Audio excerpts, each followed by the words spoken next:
Are not 5 sparrows sold for 2 small coins? Yet not one of them has escaped the notice of God. Even the hairs of your head have all been counted. It's not a great feat to count the hairs on my head, but the message is that God loves us so much. St. Teresa of Avila knew that. But it didn't mean that she spent her whole life on a straight path all the way to God. We all have days and weeks and months and sometimes years that our faith wavers and wanes and we get into spiritual trouble. But St. Teresa kept plodding through. When she was a little girl, she fell in love with the Lord, and so did her brother, and they wanted to sacrifice for him. And so the 2 of them, before they were even teenagers, I think, set off to a Moor country where they would be martyred for God, until they met one of their relatives and said, "Go back to your house and to your mom and their dad." Most people run away and join the circus. They were going to run away and be martyrs. When she was 14, her mom died, and she was really crushed, but she eventually found that she could adopt the Blessed Mother as her own mom, and it transformed her life. And when she was, I think, about 19, she wanted to become a Carmelite nun. And her father wanted her to put off the decision, but she didn't. She went, and she wanted to live in that contemplative life. She always had this great devotion to the Blessed Sacrament and to Jesus, and that she found great joy in just sitting quietly and contemplating the fact that she had just received Jesus, that he was in her. And as she matured and got older, she realized that she didn't have to just contemplate his presence for a few minutes after she received communion, but that she could call him to mind, to call his presence into her heart anywhere she was and any time she was, if she was just still and listened and contemplated his love. The kind of love that tells us that he knows each and every one of the names of every bird that's ever lived. And how much more are we worth than the birds in the field? The first reading talks about Abraham and his righteousness. There was a great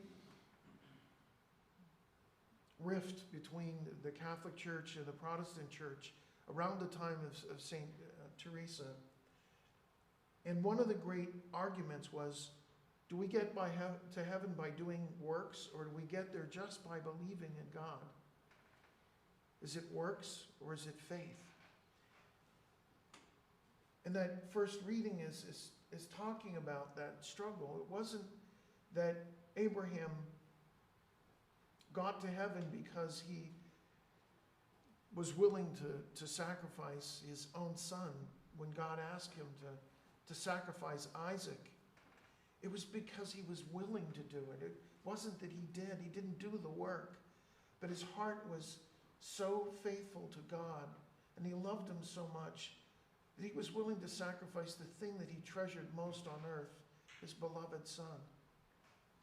And how did God show us his love? But to sacrifice his beloved son, his only begotten son. And what should our response be to that love but to want to do things for him? So it's not a question of whether it's grace and faith or works that get us into heaven. If we have that faith and we have that love and recognize the love of us, we want to do good works. It's not what gets us into heaven. It's the sign that we found that love that St. Teresa found. Whenever someone does something for you, whether it's great or small, and gratitude, what do you want to do? You want to do something for them. You want to buy them something, give them flowers, do something. I was on a communion call and just sat and listened to this person for a little while. She was telling me stories about growing up. And when we were done, she said, "Do you like pie?" I said, "Yeah." She said, "I want to make you one." Whenever someone does something for you, even something as simple as just listening to someone, taking the time to let them know that they're important, and they are. Not just in the eyes of God, but in our eyes, they have to be important. If we can share that love comes back to us multiplied, sometimes in the form of an embrace and sometimes in the form of a cherry pie. But if we carry that love around with us, and in those times when our tank is running dry, if we just close our eyes and take the moment to contemplate the love of God, He'll fill that tank again, not just to the top, but overflowing so that we can share that love with others.